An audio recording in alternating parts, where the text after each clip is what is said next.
Eu volto à tribuna no dia de hoje exatamente para, mais uma vez, falar sobre o tema mais importante nessa casa hoje, que é o debate sobre a PEC 241, originária da Câmara, e que aqui assumiu o número de PEC 55.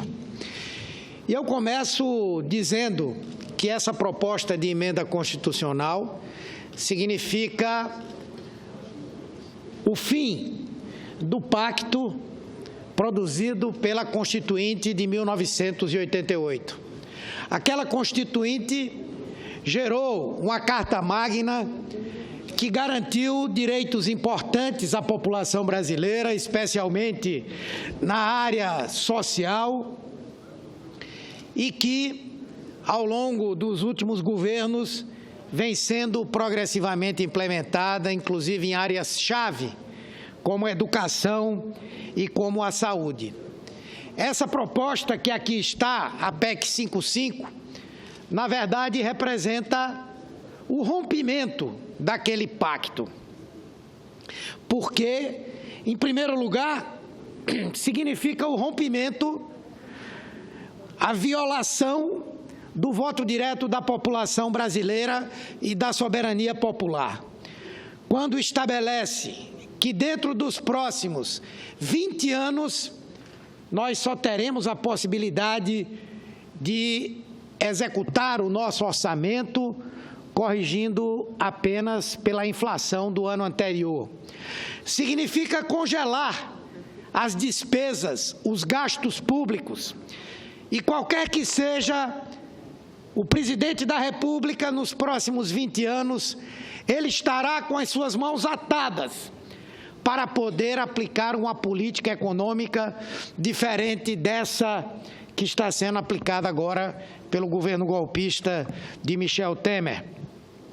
Isso, por si só, já mostra o caráter de inconstitucionalidade que essa proposta tem. Como eu dizia há pouco, é possível, sim, alguns países adotarem como estratégia uma política de limitação dos gastos públicos. Porém, como fruto de um compromisso político, porém, com o aval da população e jamais por intermédio de uma agregação à Constituição de uma nova norma que proponha exatamente o congelamento desses gastos públicos. E o discurso, o pretexto é de que essa PEC, ela é a base fundamental para a retomada da confiança dos investidores e, consequentemente, da retomada do crescimento.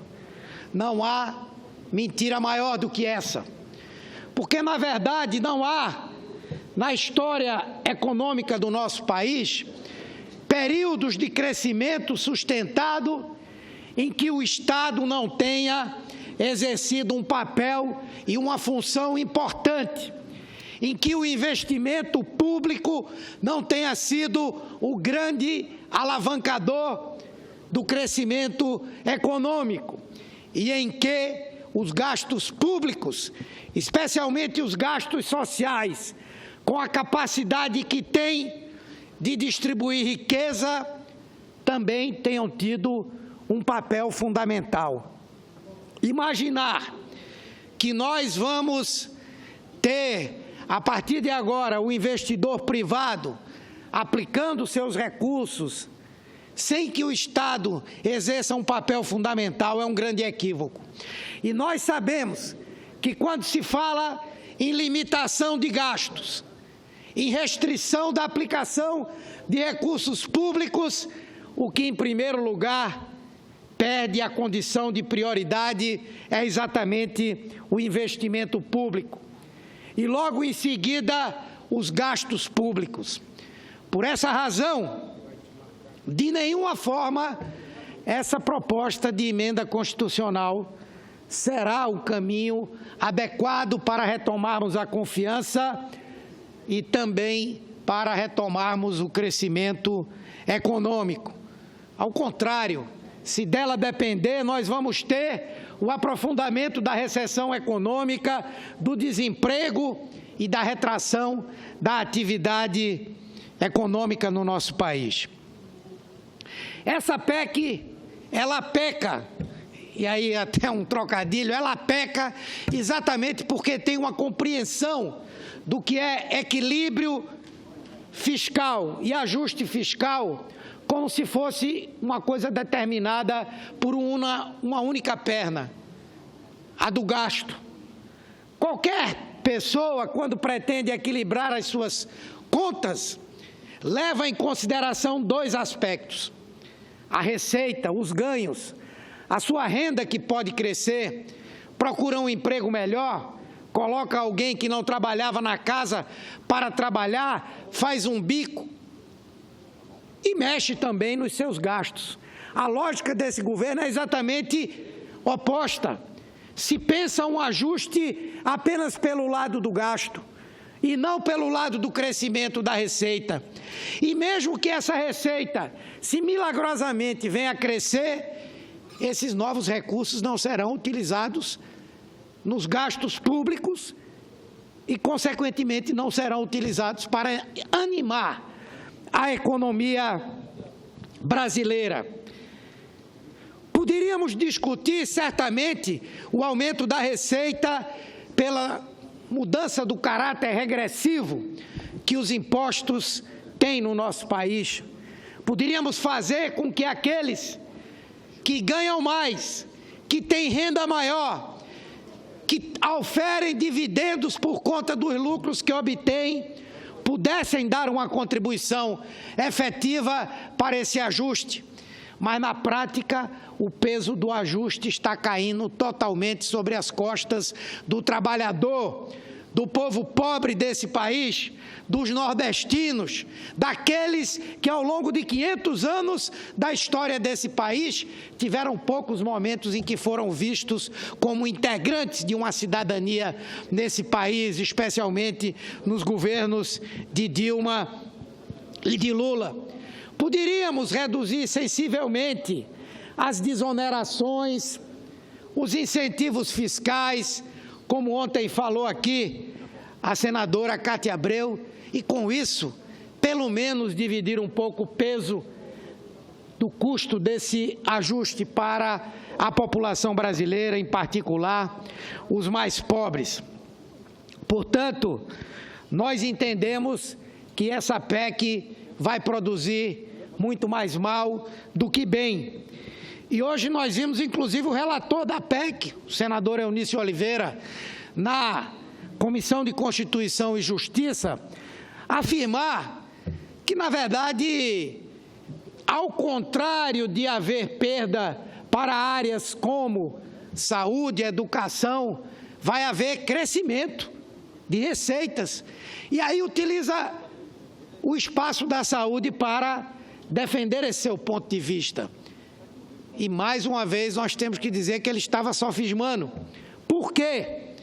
Porque hoje nós já estamos gastando 15% da receita líquida da União em saúde. Não porque o governo Temer tenha adotado essa posição, mas porque a receita vem caindo, continua a cair nesses 6 meses de governo golpista e certamente vai continuar a cair. E é óbvio que se a receita cai, a proporção do gasto, ainda que o gasto absoluto não mude, ele se torna proporcionalmente maior. E aí ele diz, em janeiro de 2017, já está definido lá, são 15% da receita corrente líquida para a saúde e daí por diante a correção pela inflação do ano anterior. Oi, mas por acaso deixarão de nascer novos brasileiros e novas brasileiras? A população adulta vai deixar de envelhecer e com isso exigir corretamente uma qualidade melhor de atendimento à sua saúde, um sistema previdenciário que seja mais justo, segurança, no momento em que a tendência é de aprofundamento do desemprego no nosso país? Claro que não. Portanto, é uma falácia essa ideia de que os recursos de saúde e educação vão aumentar. Eles vão ficar congelados, enquanto as necessidades de saúde, de educação, crescem numa progressão quase que geométrica.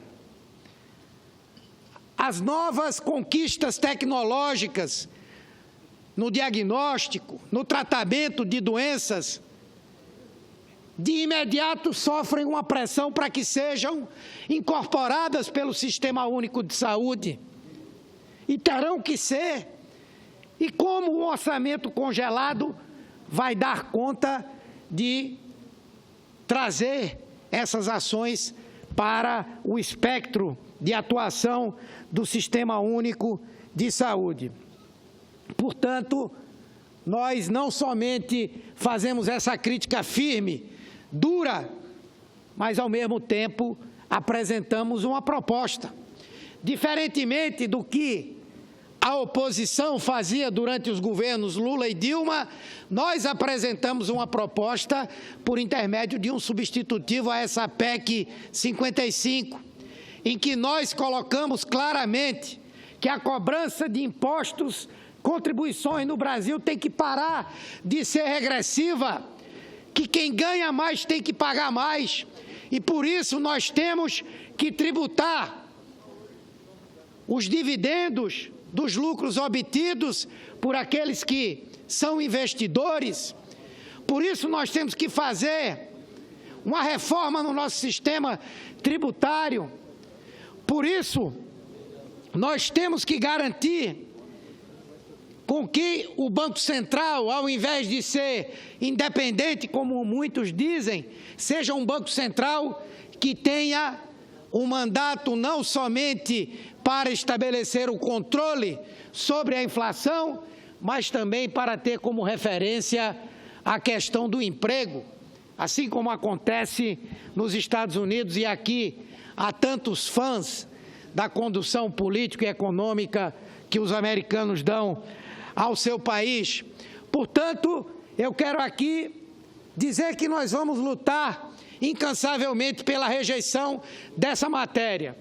Queremos nos solidarizar integralmente com a juventude brasileira, com os estudantes que estão atendendo aquilo que o Papa Francisco disse recentemente: rebelem-se, lutem por uma sociedade melhor. E é assim que a juventude está fazendo ao ocupar escolas, ocupar universidades, para dizer que não aceitamos um nível de educação em que se gaste menos e em que a qualidade não seja melhor do que a que nós temos hoje. Quero me solidarizar com os professores, com os trabalhadores, com os servidores públicos que estão lutando pela rejeição dessa proposta de emenda constitucional, também chamada de PEC do fim do mundo, e é realmente, se não o fim do mundo, pelo menos vai nos conduzir até perto do fim do Brasil. Por isso, senhor presidente, agradecendo a tolerância de Vossa Excelência, quero aqui reafirmar o nosso objetivo de, até as últimas consequências, denunciarmos o que acontece hoje no Brasil. E mais do que isso, reafirmarmos que são sacrifícios inúteis que estão sendo impostos à população brasileira. Essa proposta representa um sacrifício inútil, imposto aos pobres do Brasil. Algo que não vai trazer nem no médio nem no curto prazo a retomada do crescimento, como muitos aqui insistem em defender. E por isso, senhor presidente, eu concluo aqui a minha fala, já que eu vejo alguns companheiros muito inquietos, que a verdade dói, dizendo que a nossa luta é incessante, a nossa luta não vai parar contra a PEC do fim do mundo. Muito obrigado, senhor presidente.